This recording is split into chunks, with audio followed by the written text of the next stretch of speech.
So recently India and Maldives काफ़ी headlines बना रहे हैं, खासकर जब से मालदीवियन प्रेसिडेंट मोहम्मद मुज़ू ने इंडियन ट्रूप्स को मालदीव से विड्रॉ करने की बात की है। तो चलिए शुरू करते हैं विद सम मेजर फैक्टर्स जो इनके बीच के इस टसल को एक्सप्लेन कर सकते हैं। द वेरी फर्स्ट क्वेश्चन जो किसी भी इंडियन के दिमाग में आएगा इस कि मालदीव्स में हमारी मिलिट्री आखिर है क्यों।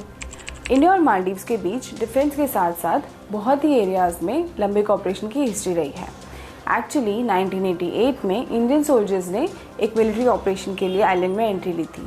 नाउ ये किया गया था एक कूप को डिसॉल्व करने के लिए, जो कि देन प्रेसिडेंट मोहम्मद यामून की रिक्वेस्ट पर ही की गई थी। क्विक ऑपरेशंस में इंडियन ट्रूप्स ने प्रेसिडेंट को रीसिक्योर किया एंड रेबल्स को कैप्चर किया।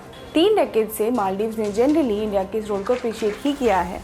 अब क्वेश्चन उठता है कि अगर इतना ही अच्छा कॉपरेशन था तो हुआ क्या कि मालदीवियन प्रेसिडेंट ने ट्रूप्स को विड्रॉ करने के लिए रिक्वेस्ट कर दिया।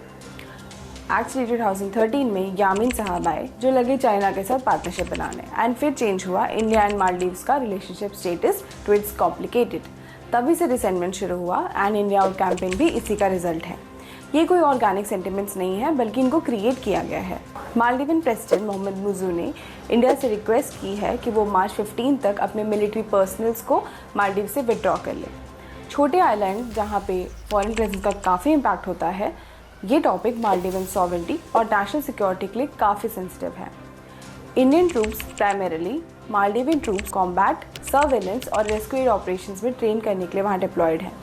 ये इंडिकेट करता है कि दोनों कंट्रीज़ के बीच डिफेंस कॉपरेशन है एंड ये मालदीव्स की मिलिट्री कैपेबिलिटीज़ को एनहांस करने के लिए ही है। लेटेस्ट फिगर्स के अकॉर्डिंग मालदीव में इंडियन ट्रूप्स की संख्या काफ़ी कम है, दैट इज़ 77 to 88। ये इंडिया आउट कैंपेन के नैरेटिव को काउंटर करता है, जो कि एक बड़ा कॉन्टिंजेंट होने का दावा करता है और ट्रूप्स को नेशनल सिक्योरिटी के लिए बड़ा थ्रेट बताता है, which is a false narrative. India out campaign का इंडियन मिलिट्री प्रेजेंस को पोर्ट्रे करना ब्रॉडर कंसर्न्स या पॉलिटिकल स्ट्रैटेजीज को रिफ्लेक्ट करता है, जैसे कि नेशनल सेंटिमेंट को पॉलिटिकल रैलीज या बायलैटरल रिलेशंस में नेगोशिएट करने के लिए। सोली गवर्नमेंट का ऑफिशियली कंफर्म ना करना कि कितने इंडियन मिलिट्री पर्सनल्स हैं, उनकी diplomatic flexibility and domestic political pressure को मैनेज करना एक स्ट्रैटेजिक मूव थी। ऑपोजिशन ने मुज़ू गवर्नमेंट के इंडिया आउट कैंपेन को स्ट्रांगली कंडेम भी किया है। टू समराइज, इंडियन ट्रूप्स के विड्रॉल की request national sovereignty, domestic politics और फॉरेन मिलिट्री प्रेजेंस के पोर्ट्रेयल के कॉम्बिनेशन से इन्फ्लुएंस्ड है। एक्चुअल नंबर ऑफ ट्रूप्स और उनका मिशन इंडिकेट करता है कि एक लिमिटेड नंबर है और कोई स्पेशलाइज्ड डिप्लॉयमेंट नहीं है। अब बात आती है इंडिया द्वारा मालदीव्स को दिए गए 2 ध्रुव एडवांस लाइट हेलीकॉप्टर्स की, जो शायद सबसे ज़्यादा चर्चा में हैं।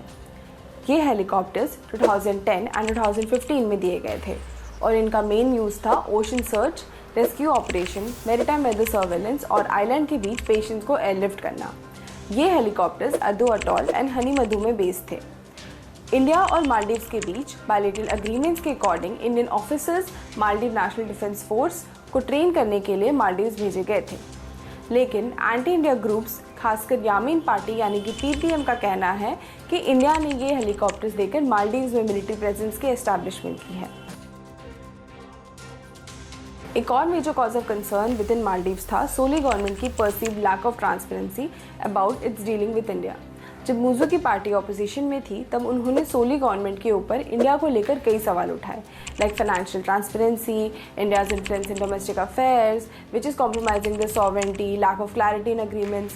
नाउ जब मोहम्मद मुज़ू की पार्टी पावर में है तो उन पे भी कुछ ऐसे ही सवाल उठे हैं जो उनकी ट्रांसपेरेंसी को लेकर है, लेकिन ये इस बार इंडिया के अराउंड नहीं है। मालदीव्स की प्रेजेंट फॉरेन पॉलिसी को लेकर ऑपोजिशन ने काफ़ी सवाल उठाए हैं। अब बात आती है मैरीटाइम सिक्योरिटी की, जिसमें मालदीव्स इंडिया पे हेविली रिलाई करता है और इसलिए भी इंडिया, मालदीव और श्रीलंका मिलकर काफ़ी सारे मैरीटाइम सिक्योरिटी थ्रेट जैसे कि इलिसिट ट्रैफिकिंग, पायरेसी और इलीगल अनरेगुलेटेड फिशिंग को काउंटर करते हैं। न्यू पुलिस एकेडमी जिसको बिल्ड करने में इंडिया ने भी काफ़ी मदद की है। Maldivian history expert Rashida MDD के अकॉर्डिंग इस एकेडमी और इसके सराउंडिंग कॉम्प्लेक्स की शेयर साइज पर जो ऑपोजिशन अब पावर में है उसको मिसट्रस्ट है। इसकी साइज देखते ही ऑपोजिशन ने सोचा यहाँ पे तो मेला लगेगा। यहाँ तक ये भी अफवाह है कि एकेडमी इतनी बड़ी इसलिए है ताकि वहाँ इंडियंस एंड उनकी फैमिलीज़ को हाउस किया जा सके। UTF हार्बर प्रोजेक्ट एग्रीमेंट, ये प्रोजेक्ट February 2021 में इंडिया और मालदीव के बीच साइन हुआ था। मीडिया ने ये सोचा यहाँ पे इंडिया का नेवल बेस बनेगा, लेकिन Maldivian chief of defence force major general Abdulla Shamaal ने साफ किया कि ये सिर्फ एक ग्रांट असिस्टेंस है।